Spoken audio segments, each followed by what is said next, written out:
So I feel your pain. Some people should be charged, right? I mean, if Donald Trump is going to be charged for documents in his basement that he didn't even know about, and this FBI thing, come on. But the swamp will not do it. There's no way that the Justice Department is going to bring charges. So we have a corrupt government.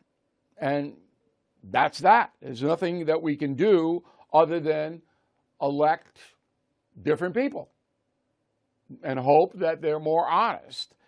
But the Durham report has another aspect to it, and that is the subject of this evening's Talking Points memo. So the left wing is humiliated.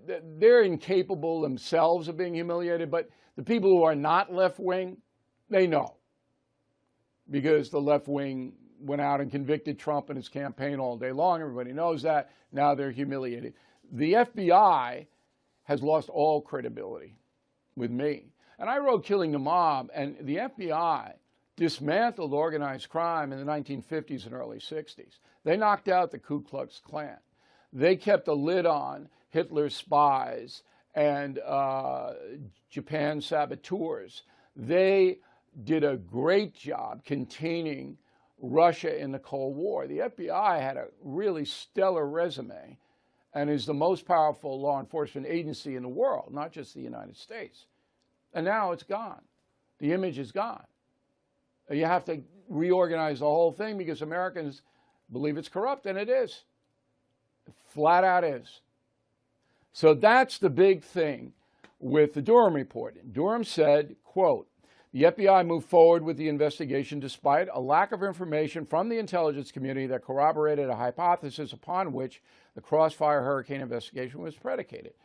And that, I'm going to use that quote that you just saw. That was a mistake. But the quote I just read you, okay, basically says the FBI conducted a fraudulent investigation.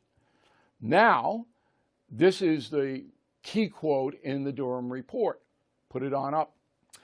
As the record reflects, as of early 2017, the FBI still did not possess any intelligence showing that anyone associated with the Trump campaign was in contact with Russian intelligence officers during the campaign. Indeed, based on declassified documents from early 2017, the FBI's own records show that reports published by the New York Times in February and March 17 concerning what four unnamed current and former U.S. intelligence officials claimed about the Trump campaign personnel being in touch with the Russians was untrue. So not only did the FBI know it was untrue, they knew that the New York Times was reporting was bunk as well.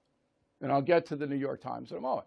So the whole thing was, again, a fraud, all right, that the FBI actively participated in to undermine Donald Trump's campaign in 2016. I mean, shocking. It's just absolutely shocking. And it's disturbing to the nth degree. Now, there's no two sides to the story yet. The far left manufacturers want. So Adam Schiff, the congressman from California, convicted Trump and the Trump campaign of 1 million felonies. You remember him.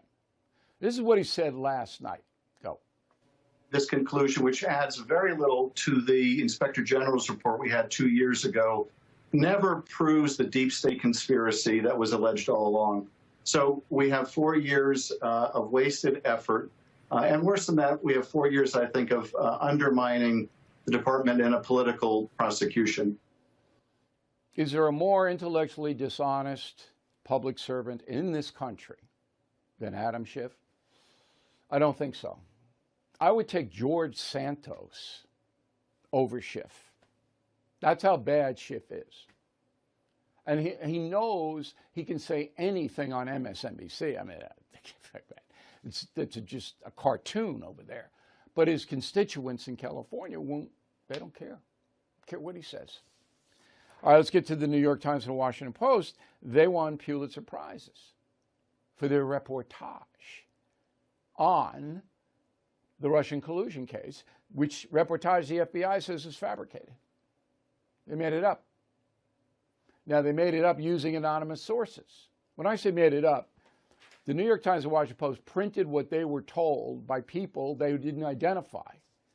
And they, when you do that, the person telling you something could have every motive in the world. You don't know. You can't confirm it. They just printed it.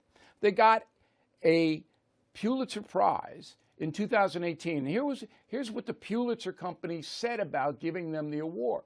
Quote, for deeply sourced, relentlessly reported coverage in the public interest that dramatically furthered the nation's understanding of Russian interference in the 2016 election and its connections to the Trump campaign, the president-elect's transition team, and his eventual administration, unquote.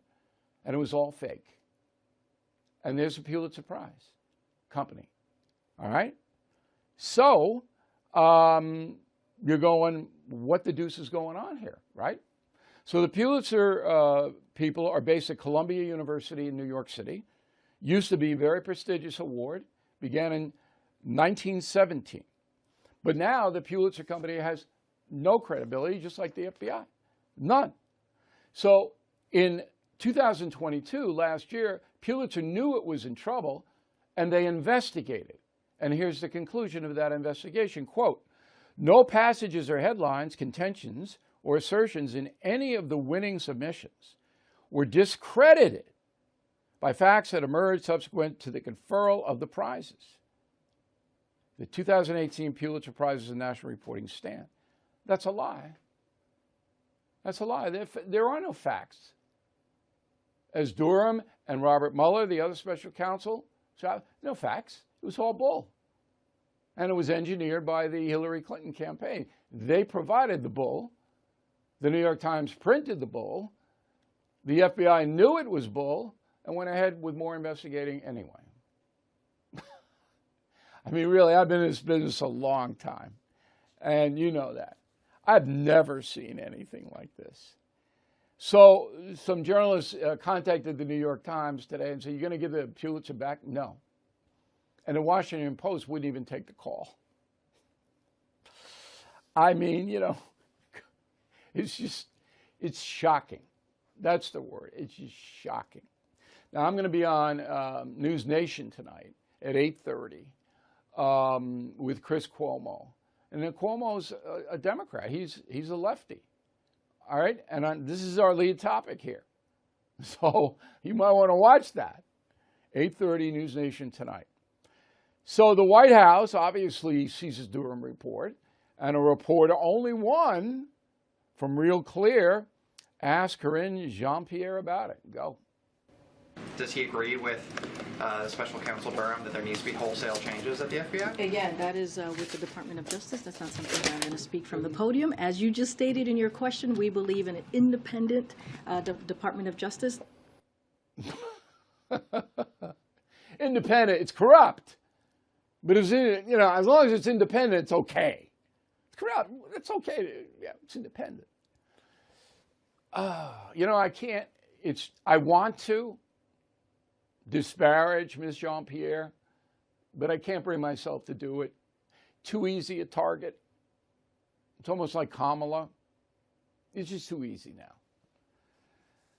now. Okay. CNN didn't mention the Durham report in prime time, according to my producers. I didn't watch anything like that. So I'm on Hannity Radio today, as we do every Wednesday, and it's posted on BillO'Reilly.com. And I said to him, he goes, oh, they don't. I said, no, it's not apathy. It's voter suppression. It's information suppression. So CNN, they're trying to move to the center, and they don't mention the Durham report? Come on. It's just ridiculous. You see what's happening is this wave of corruption. It's incredible.